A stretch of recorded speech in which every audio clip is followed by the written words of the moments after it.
Certainly this story shows that truth can be stranger than fiction. A story with mystery, with pathos, with tragedy, and with a remarkable amount of continuing suspense.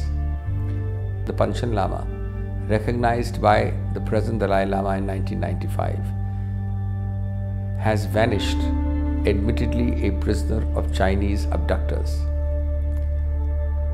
Clearly, this is a major invasion of the fundamental spiritual and religious rights of the Tibetan people.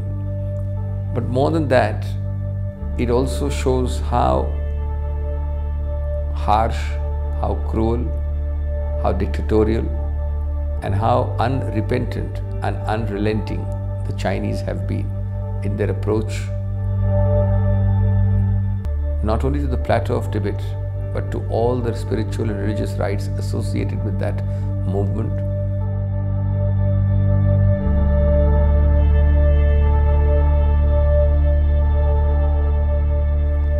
They have unfortunately used brute force, absolute, unqualified, unadulterated brute force to suppress all dissent, not realizing that the more they suppress the concept of the Panchen Lama, the more they appoint a puppet Panchen Lama of the Chinese liking, the more they create a permanent anger and a permanent revulsion in the hearts and minds of the Tibetan people. That may be silent now, that may be unknown now, but in the ultimate analysis, it has not died.